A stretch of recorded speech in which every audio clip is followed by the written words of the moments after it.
ಆತ್ಮೀಯ ವೀಕ್ಷಕ ಬಾಂಧವರಿಗೆಲ್ಲ ನಮಸ್ಕಾರ. ನಿನ್ನೆ ಸಂಚಿಕೆಯಲ್ಲಿ ನಾನು ಸಿಂಹರಾಶಿ ಮತ್ತೆ ಸಿಂಹರಾಶಿಗೆ ಬರುವಂತ ಮಖಾ ನಕ್ಷತ್ರ 1, 2, 3, 4ನೇ ಪಾದ, ಪುಬ್ಬ ನಕ್ಷತ್ರ ಅಂದ್ರೆ ಪೂರ್ವ ಪಾಲ್ಗುಣಿ 1, 2, 3, 4ನೇ ಪಾದ ಮತ್ತು ಉತ್ತರ ನಕ್ಷತ್ರ 1ನೇ ಪಾದದ ಲಕ್ಷಣಗಳನ್ನು ಹೇಳಿದ್ದೆ. ಮತ್ತೆ ಸೂರ್ಯನ ಬಗ್ಗೆ ಮಾತಾಡಿದ್ದೆ. ಮತ್ತೆ ಸಿಂಹರಾಶಿ ಅನ್ನೋದು ಈ ಹೊಟ್ಟೆಗೆ ಸಂಬಂಧಪಟ್ಟಂತ ರಾಶಿ. ಅದರಿಂದ ಹೊಟ್ಟೆಗೆ ಅಧಿಪತಿ ಸೂರ್ಯನಿಗೆ ಒಂದು ಮನೆ ಇದೆ, ಆ ಮನೆನೇ ಸಿಂಹರಾಶಿ ಅಂತ ಹೇಳಿದ್ದೆ. ಇಲ್ಲಿ ಈ ಮನೆಯೊಳಗೆ ಸೂರ್ಯನ ಜೊತೆಗೆ ಅಗ್ನಿ ದೇವತೆ ವಾಸ ಮಾಡ್ತಾರೆ, ಅಗ್ನಿನ ಜೊತೆಗೆ ವಿಷ್ಣು ಇರ್ತಾರೆ ಅಂತ ಹೇಳಿದ್ದೆ. ಇದು ನಿನ್ನೆ ನಾವು ತಿಳ್ಕೊಂಡಂತ ವಿಷಯ. ಇವತ್ತಿನ ದಿವಸ ಈ ಭಗವಂತ ನಮ್ಮ ಡೈಜೆಸ್ಟಿವ್ ಸಿಸ್ಟಮ್ ಅನ್ನ, ಅಂದ್ರೆ ನಮ್ಮ ಜೀರ್ಣಾಂಗ ಕ್ರಿಯೆಯನ್ನು ಯಾವ ರೀತಿ ಸೃಷ್ಟಿ ಮಾಡಿದಾನೆ ಅನ್ನೋದನ್ನ ನಾವು ಸ್ವಲ್ಪ ಸೈಂಟಿಫಿಕ್ ಆಗಿ ನೋಡೋಣ. ಅದ್ರ ಅನಾಟಮಿ ತಿಳ್ಕೊಳ್ಳೋಣ, ಮತ್ತೆ ಅದು ಫಿಸಿಯಾಲಜಿ ಹೇಗೆ ವರ್ಕ್ ಮಾಡುತ್ತೆ ಅನ್ನೋದ್ರ ಬಗ್ಗೆ ನೀವು ಸಿಂಹರಾಶಿಯವರು ಅದನ್ನು ತಿಳ್ಕೊಂಡ್ಬಿಟ್ರೆ ಆಯಾ ಕಾಲಕ್ಕೆ, ಆಯಾ ಏಜ್ಗೆ, ಆಯಾ ಗೋಚಾರ ಫಲ ದಶಾಭುಕ್ತಿ ನಡೆಯುವಾಗ ಯಾವ್ಯಾವ ಕಾಯಿಲೆ ಬರುತ್ತೋ ಆಗ ನೀವೇ ರೆಮಿಡಿ ಮಾಡ್ಕೋಬಹುದು. ಆಗ ನೀವು ಯಾವ ಜ್ಯೋತಿಷ್ ಹತ್ರ ಹೋಗ್ಬೇಕಾಗಿಲ್ಲ, ಯಾವ ವಾಸ್ತು ಕನ್ಸಲ್ಟ್ ಹತ್ರ ಹೋಗ್ಬೇಕಾಗಿಲ್ಲ, ಅಥವಾ ಯಾವುದೇ ಡಾಕ್ಟರ್ ಹತ್ರನೂ ಹೋಗ್ಬೇಕಾಗಿಲ್ಲ. ನಮ್ಮ ದೇಹಕ್ಕೆ ನಾವೇ ಹೊಣೆ, ನಮ್ಮ ಕರ್ಮಕ್ಕೆ ನಾವೇ ಹೊಣೆ. ನಮ್ಮ ದೇಹಕ್ಕೆ ಚೆನ್ನಾಗಿ ಇಟ್ಕೋಬೇಕಂದ್ರೆ ನಮ್ಮ ಅಂಗಾಂಗಗಳ ಬಗ್ಗೆ ತಿಳ್ಕೊಳ್ಬೇಕು, ಅದು ಹೆಂಗ್ ವರ್ಕ್ ಮಾಡುತ್ತೆ ಅಂತ ಅರ್ಥಕೊಳ್ಬೇಕು. ಆ ಅರಿವು ಜ್ಞಾನ ಎರಡು ಇದ್ದಾಗ ರೋಗ ಬಾಧೆ ಬರೋದಿಲ್ಲ. ಯಾವಾಗ ಅರಿವು ಜ್ಞಾನ ಇಲ್ಲ ಅಂದಾಗ ನಾವು ಇನ್ನೊಬ್ಬರನ್ನ ಕಾಡ್ಬೇಕಾಗತ್ತೆ, ಬೇಡಬೇಕಾಗತ್ತೆ, ಡಿಪೆಂಡ್ ಆಗ್ಬೇಕಾಗತ್ತೆ. ಅದಕ್ಕೋಸ್ಕರ ನಾನು ಇವತ್ತಿನ ಸಂಚಿಕೆಯಲ್ಲಿ ಮತ್ತೆ ಲಘುವಾಗಿ ಚಿಕ್ಕದಾಗಿ ಈ ಅನಾಟಮಿ, ಸೂರ್ಯನ ಒಂದು ಕ್ರಿಯೆ ಹೇಗೆ ನಡೀತದೆ ಈ ಮಾನವ ಶರೀರದಲ್ಲಿ ಅನ್ನೋದನ್ನ ಹೇಳ್ತೀನಿ. ಈ ಡೈಜೆಸ್ಟಿವ್ ಸಿಸ್ಟಮ್ ಅಂದ ತಕ್ಷಣ 9 ಪಾರ್ಟ್ಸ್ ಇರಬೇಕು ಮನುಷ್ಯನಲ್ಲಿ. ಈ 9 ಪಾರ್ಟ್ಸ್ ಏನಾದ್ರು ಒಂದು ಕಮ್ಮಿ ಆಯ್ತು ಅಂದ್ರೆ ಅವ್ನು ರೋಗಿಷ್ಠ ಅಂತ ಕರಿತೀವಿ. ಏನಂದ್ರೆ ಈ ಲಂಗ್ಸ್ ಇಂದ ಕೆಳಭಾಗ ಮತ್ತೆ ಈ ಗುಪ್ತ ಜನಾಂಗದ ಮೇಲ್ಭಾಗಕ್ಕೆ ಇದಿಷ್ಟು ಈ ಸೂರ್ಯನ ವಾಸಸ್ಥಳ, ಅಂದ್ರೆ ಸಿಂಹರಾಶಿಯ ಸ್ಥಳ. ಈ ಲಂಗ್ಸ್ ಕೆಳಗಡೆ ಆ ಡಯಾಫಾರ್ಮ್ ಅಂತಿದೆ, ಅದ್ರ ಕೆಳಗಡೆನೆ ಸ್ಟಮಕ್ ಇದೆ. ಇದು ಒಂದು. ಆ ಸ್ಟಮಕ್ ಏನಾಗುತ್ತೆ, ನಿಧಾನವಾಗಿ ತನ್ನದೇ ಅಂತ ಕಾರ್ಯವನ್ನು, ಅದಕ್ಕೆ ಉದರ ಅಂತ ಕರೀತಾರೆ, ಕನ್ನಡ ಹೊಟ್ಟೆ ಅಂತಾನು ಕರೀತಾರೆ. ಹೊಟ್ಟೆ ಅಂದ್ರೆ ಇದು, ಅದರ ಒಳಗಡೆ ಅದು ಜಠರ. ಆ ಸ್ಟಮಕ್ಗೆ ಜಠರ ಅಂತ ಕರೀತಾರಲ್ಲ, ಅದ್ರ ಪಕ್ಕದಲ್ಲಿ ಇನ್ನೊಂದು ವಿಶೇಷವಾದ ಅಂಗಗಳಿವೆ. ಒಂದು ಮಾಂಸದ ಮುದ್ದೆ, ಅದೇನಂದ್ರೆ ಲಿವರ್ ಅಂತ ಒಂದು ಸಣ್ಣ ಟೋಪಿ ಟೈಪಲ್ಲಿ ಒಂದು ಮಾಂಸದ ಮುದ್ದೆ ಇದೆ, ಅದಕ್ಕೆ ಲಿವರ್ ಅಂತಾರೆ. ಅದ್ರ ಕೆಳಗಡೆ ಒಂದು ಗಾಲ್ ಬ್ಲಾಡರ್ ಅಂತಿದೆ. ಅದಕ್ಕೆ ಆಪೋಸಿಟ್ ಡೈರೆಕ್ಷನ್ ಅಲ್ಲಿ ಪ್ಯಾಂಕ್ರಿಯಾಸ್ ಇದೆ. ಈ ಪ್ಯಾಂಕ್ರಿಯಾಸ್ ಹಿಂಭಾಗದಲ್ಲಿ ಈ ಜಾಗದಲ್ಲಿ 2 ಕಿಡ್ನಿಗಳಿವೆ. ಅದು ಸಿಂಹರಾಶಿಗೆ ಬರುತ್ತೆ. ಅದರಿಂದ ಸಿಂಹರಾಶಿಗೆ ಬರೋಷ್ಟು ರೋಗಗಳು ಇನ್ಯಾವ ರಾಶಿಗೂ ಬರೋದಿಲ್ಲ. ಯಾಕೆಂದ್ರೆ 9 ಅಂಗಗಳಿವೆ ಈ ರಾಶಿ ಮನೆಯಲ್ಲಿ. ಇದ್ರ ಜೊತೆಗೆ ಏನಾಗುತ್ತೆ ಅಂದ್ರೆ 2 ಕರುಳುಗಳು ಸೇರ್ಕೊಂಡಿದೆ. ಆ 2 ಕರುಳುಗಳು ಯಾವುದು? ಸಣ್ಣ ಕರಳು, ದೊಡ್ಡ ಕರಳು. ಸಣ್ಣ ಕರಳಿಗೆ ಸ್ಮಾಲ್ ಇಂಟೆಸ್ಟೈನ್ ಅಂತಾರೆ, ದೊಡ್ಡ ಕರಳಿಗೆ ಬಿಗ್ ಇಂಟೆಸ್ಟೈನ್ ಅಂತಾರೆ. ಜೀರ್ಣಕ್ರಿಯೆಯನ್ನ ಸಣ್ಣ ಕರಳು ಮಾಡಿ ತನಗೆ ಬೇಕಾದಂತ carbohydrates, vitamins, proteins, fats, enzymes, ಈ ಪಂಚತತ್ವಗಳನ್ನ 5 ಪದಾರ್ಥಗಳನ್ನ ಜಠರ ಚೆನ್ನಾಗಿ ಉತ್ಪತ್ತಿ ಮಾಡಿ ಶರೀರಕ್ಕೆ ಬೇಕಾದನ್ನು ಇಟ್ಕೊಂಡು ಬೇಡದಿರೋದು ದೊಡ್ಡ ಕರಳು ಮುಖಾಂತರ ಮಲ ಮೂತ್ರದಲ್ಲಿ ವಿಸರ್ಜನೆ ಮಾಡಿಸ್ಬಿಡುತ್ತೆ. ಇದು ಸಿಂಹರಾಶಿಯ ಕ್ರಿಯೆ. ಇದು ಫಿಸಿಯಾಲಜಿ ಆಫ್ ದಿ ಸಿಂಹರಾಶಿ. ಆದ್ರಿಂದ ಈ 9 ಜನ ಡೈಜೆಸ್ಟಿವ್ ಸಿಸ್ಟಮ್ ನಲ್ಲಿ ಏನಿದಾರೋ ಅವರು ಯಾರು ಒಬ್ರು ಕೋಪ ಮಾಡ್ಕೊಂಡ್ರೆ, ಅಥವಾ ಯಾರಾದ್ರೂ ಒಬ್ರು ಏರುಪೇರು ಮಾಡಿಬಿಟ್ರೆ ತಮ್ಮ ಕೆಲಸಗಳಲ್ಲಿ, ಅಥವಾ ಯಾರಾದ್ರೂ ಒಬ್ರು ಸುಮ್ಮನೆ ಸೈಲೆಂಟ್ ಆಗಿಬಿಟ್ರೆ ರೋಗ ಬಾಧೆಗೆ ತುತ್ತಾಗ್ಬಿಡ್ತಾರೆ. ಆದ್ರಿಂದ ಚರಕ ಸಂಹಿತೆನಲ್ಲಿ ಮತ್ತು ಸುಶ್ರುತ ಸಂಹಿತೆನಲ್ಲಿ ಈ ಹೊಟ್ಟೆಗೆ ಸಂಬಂಧಪಟ್ಟಂತ ಕಾಯಿಲೆ ಎಷ್ಟಿದೆ ಅಂದ್ರೆ ಸುಮಾರು ಒಂದು 360 ಕಾಯಿಲೆಗಳಿವೆ ಅಂತ ಹೇಳಿದ್ದಾರೆ. ಅದರಿಂದ ಮಾನವನ ಶರೀರದಲ್ಲಿ ಸಾಕಷ್ಟು ಕಾಯಿಲೆಗಳು ಉತ್ಪತ್ತಿ ಆಗೋದು ಅಂದ್ರೆ ಈ ಹೊಟ್ಟೆಯಿಂದ, ಡೈಜೆಸ್ಟಿವ್ ಸಿಸ್ಟಮ್ ಇಂದ. ಆದ್ರಿಂದ ಇಲ್ಲಿ 3 ಹಾರ್ಮೋನ್ಸ್ ಪ್ರೊಡ್ಯೂಸ್ ಆಗುತ್ತೆ. ಅದರಲ್ಲಿ ಇಂಪಾರ್ಟೆಂಟ್ ಈ ಡೈಜೆಸ್ಟಿವ್ ಸಿಸ್ಟಮ್ ಅಲ್ಲಿ ಪಕ್ಕದಲ್ಲಿ ಒಂದು ಪ್ಯಾಂಕ್ರಿಯಾಸ್ ಇದೆ ಅಂತ ಹೇಳಿದಲ್ಲ, ಆ ಪ್ಯಾಂಕ್ರಿಯಾಸ್ ಇನ್ಸುಲಿನ್ ಹಾರ್ಮೋನ್ಸ್ ಪ್ರೊಡ್ಯೂಸ್ ಮಾಡುತ್ತೆ.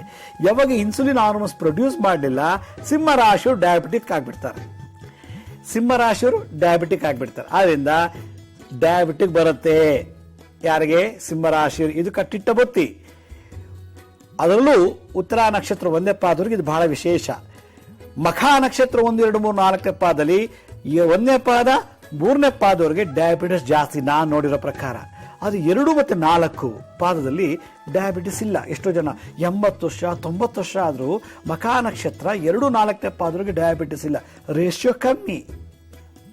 ಪುಬ್ಬಾ ನಕ್ಷತ್ರ ಅಥವಾ ಪೂರ್ವ ಪಾಲ್ಗುಣದಲ್ಲಿ 1, 2, 3, 4ರಲ್ಲಿ 2ನೇ ಪಾದ ಮತ್ತೆ 4ನೇ ಪಾದ ಡಯಾಬಿಟಿಕ್ ಜಾಸ್ತಿ ಇದೆ, ಟೈಪ್ 2 ಡಯಾಬಿಟಿಕ್ ಜಾಸ್ತಿ ಇದೆ.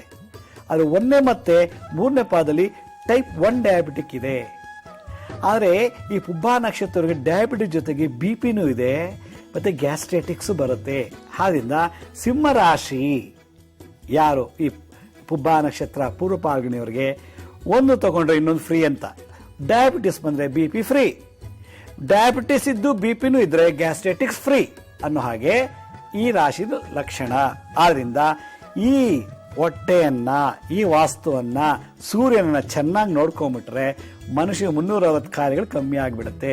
ಅವನು 100 ವರ್ಷ ಅಲ್ಲ 200 ವರ್ಷ ಬದುಕ್ಬೋದು ಅಂತ ಚರಕ ಸಂಹಿತೆ. ಆದ್ರೆ ಉದರ ಶುದ್ಧತ್ವಂ, ಉದರ ಶುದ್ಧವಾಗಿದ್ದರೆ ಸರ್ವರೋಗ ಪ್ರಾಪ್ತ್ಯರ್ಥಂ ಅಂತ ಹೇಳ್ತಾರೆ. ಅಂದ್ರೆ ಉದರ ಯಾವಾಗ ಶುದ್ಧ ಆಯಿತು ಸರ್ವ ರೋಗಗಳು ಕೂಡ ನಿವಾರಣೆ ಆಗಿ ಆರೋಗ್ಯ ಸಂಪ್ರಾಪ್ತಂ ಅಂತ, ಆರೋಗ್ಯವು ಪ್ರಾಪ್ತಿಯಾಗತ್ತೆ ಅಂತ ಒಂದು ಹಿತನುಡಿ ಹೇಳಿದ್ದಾರೆ ಶಾಸ್ತ್ರದಲ್ಲಿ. ಆದ್ರಿಂದ ಇಲ್ಲಿ ಒಂದು ಜಠರಾಗ್ನಿ ಉತ್ಪತ್ತಿ ಆಗತ್ತೆ. ನಾವು ತಿಂದಂತ ಆಹಾರ ಪದಾರ್ಥಗಳು, ನಾವು ಸೇವಿಸುವಂತ ಪಾನೀಯಗಳು, ಎಳ್ನೀರು ಇರ್ಬೋದು, ನಿಂಬೆಹಣ್ಣು ಜ್ಯೂಸ್ ಇರ್ಬೋದು, ಕಾಫಿ, ಟೀ, ಬೋರ್ಮಿಟಾ, ಹಾರ್ಲಿಕ್ಸ್ ಅಂತೆ, ಆಲ್ಕೋಹಾಲ್ ಅಂತೆ, ಇದೇನು ತಗೊಳ್ತೀವೋ ನಾವು ಅದೆಲ್ಲ ಸ್ಟಮಕ್ ಹಂಗಂಗೆ ಅಕ್ಸೆಪ್ಟ್ ಮಾಡುತ್ತೆ. ಯಾವ ಭೇದ ಭಾವನೆ ಮಾಡಲ್ಲ. ಅದ್ರಲ್ಲಿ ಒಳ್ಳೇದು ಯಾವುದು ಕೆಟ್ಟದ್ದು ಯಾವುದು ನೋಡಲ್ಲ. ಸ್ಟಮಕ್ ಒಳಗೆ ಹೋದ್ಮೇಲೆ ಆ ಜೀರ್ಣಾಂಗ ಕ್ರಿಯೆ ನಡೆಯುತ್ತಲ್ಲ, ಆ ಜೀರ್ಣಾಂಗ ಕ್ರಿಯೆಯಲ್ಲಿ ನೋಡುತ್ತೆ ಇದು ಶರೀರಕ್ಕೆ ಬೇಕಾ, ಬೇಕಿದ್ದು ಮಾತ್ರ ಇಟ್ಕೊಳ್ಳುತ್ತೆ. ಶರೀರಕ್ಕೆ ಹಾನಿ ಮಾಡುವಂಥದ್ದು ಯಾವುದು, ಆಲ್ಕೋಹಾಲು, ಡ್ರಗ್ಸು, ಪಾನ್ ಪರಾಗು, ಬೀಡ, ಗುಟ್ಕಾ ಮತ್ತೆ ಸ್ಮೋಕಿಂಗ್ ಅಂತೆ, ಇದೆಲ್ಲ ಯಾವ್ದು ಬಂತೋ ಅದು ತಾಯಿ ಗರ್ಭದಿಂದ ಸೃಷ್ಟಿಯಾಗಿ ಬಂದಿಲ್ಲ, ಇದು ನನಗೆ ಬೇಕಾಗಿಲ್ಲ ಅಂತ ಹೇಳ್ಬಿಟ್ಟು ಒಂದ್ ಕಡೆ ಇಡುತ್ತದು. ಬೇಡುವಂತ ಬೇಕಾಗಿರೋ ಪದಾರ್ಥಗಳನ್ನ ಶರೀರ ಎಲ್ಲಾ ಅಂಗಾಂಗಗಳ ಕಳಿಸಿದ್ರೆ ಪ್ರೋಟೀನ್ಸು, ಕಾರ್ಬೋಹೈಡ್ರೇಟ್ಸು, ಫ್ಯಾಟು, ವೈಟಮಿನ್ಸು, ಎನ್ಸೈಮ್ಸ್ನ ಬೇಡದಿರುವಂಥ ವಿಷ ಪದಾರ್ಥಗಳು ಯಾವುದು, ಡ್ರಗ್ಸು, ಸ್ಮೋಕಿಂಗು, ಡ್ರಿಂಕ್ಸ್ ಅದನ್ನೆಲ್ಲ ಒಂದು ಕಡೆ ಇಟ್ಟು ಸಮಯ ಬಂದಾಗ ಅದರಿಂದ ಖಾಲಿ ಸೃಷ್ಟಿ ಮಾಡುತ್ತೆ ಈ ಸಿಂಹರಾಶಿ. ಅದರಿಂದ ಹಾಗಾದ್ರೆ ಏನೆಲ್ಲ ಕಾಯಿಲೆಗಳು ಈ ರಾಶಿನಲ್ಲಿ ಬಂದಾಗ ಅದಕ್ಕೇನಂತ ಕರೀತಾರೆ, ಅದಕ್ಕೇನು ಟ್ರೀಟ್ಮೆಂಟ್ ಮಾಡ್ತಾರೆ ಅನ್ನೋದನ್ನ ನಾನು ಸಣ್ಣ ವಿರಾಮದ ನಂತರ ತಿಳಿಸ್ಕೊಡ್ತೀನಿ. ಬನ್ನಿ ಒಂದು ಪುಟ್ಟ ವಿರಾಮ ತಗೊಳ್ಳೋಣ.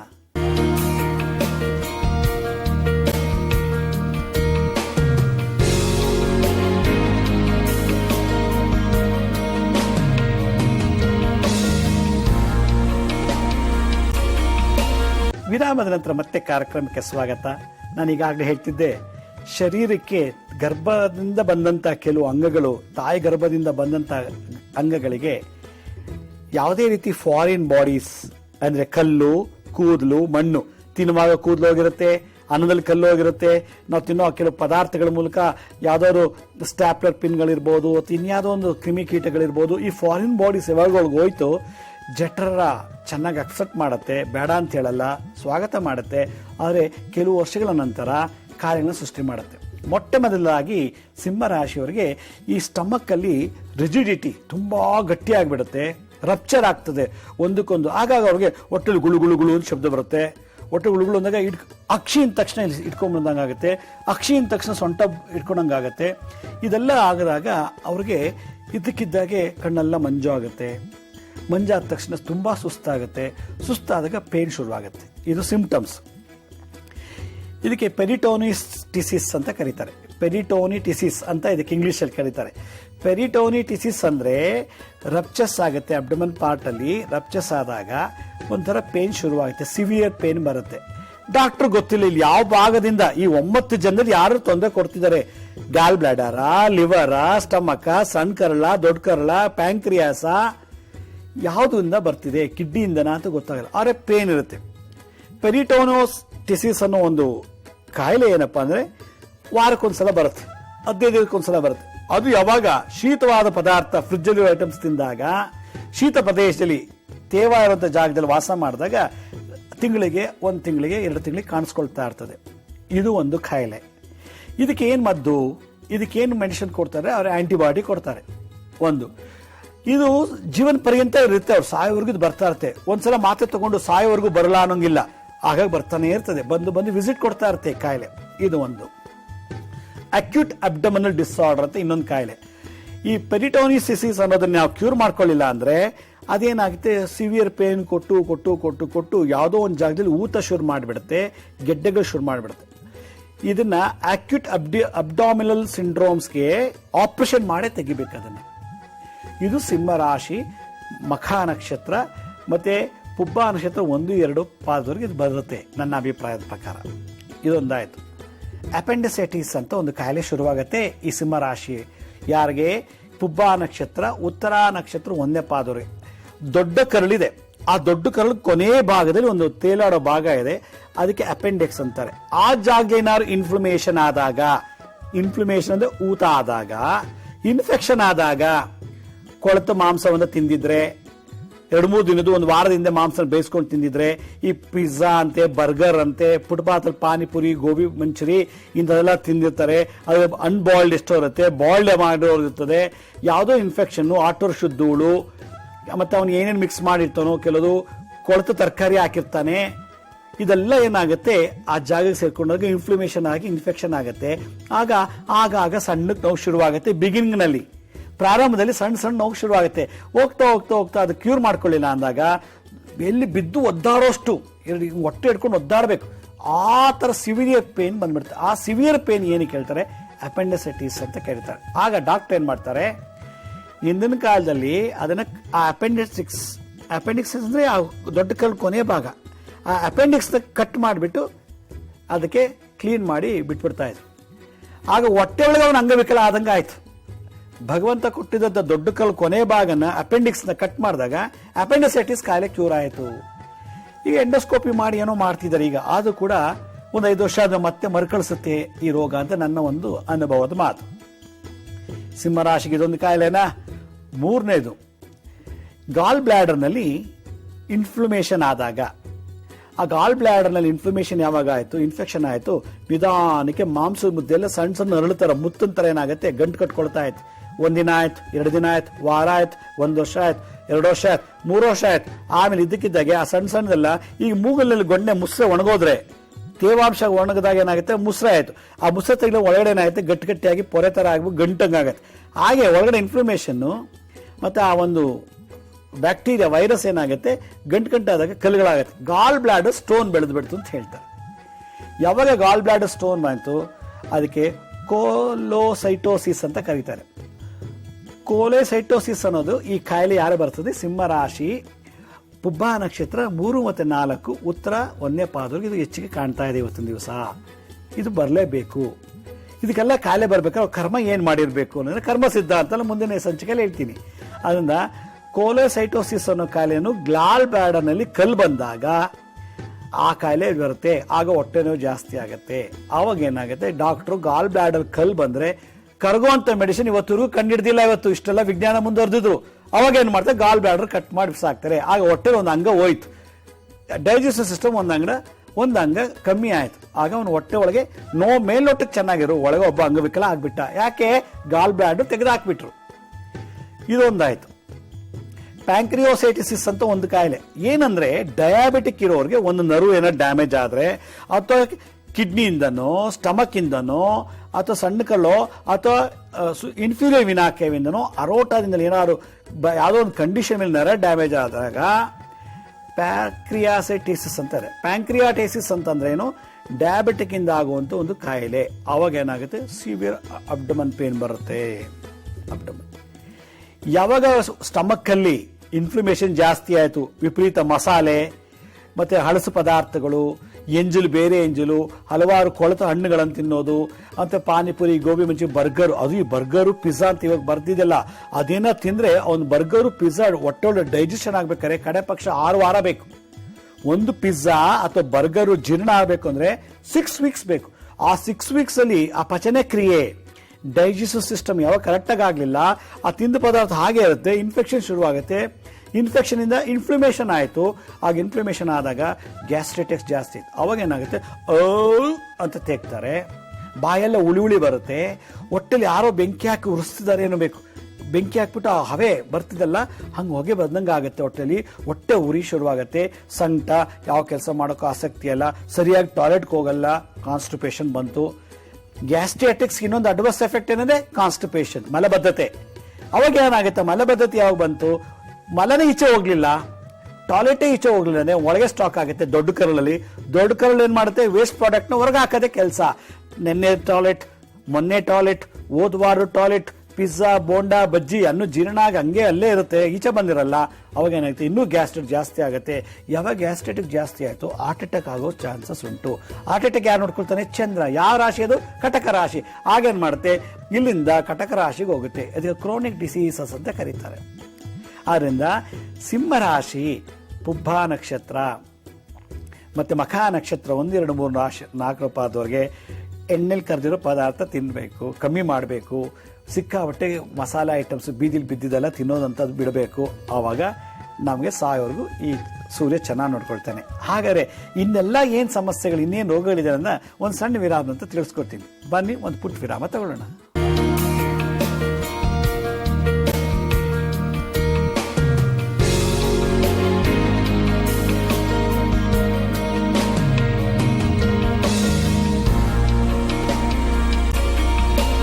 ವಿರಾಮ ನಂತರ ಮತ್ತೆ ಕಾರ್ಯಕ್ರಮಕ್ಕೆ ಸ್ವಾಗತ.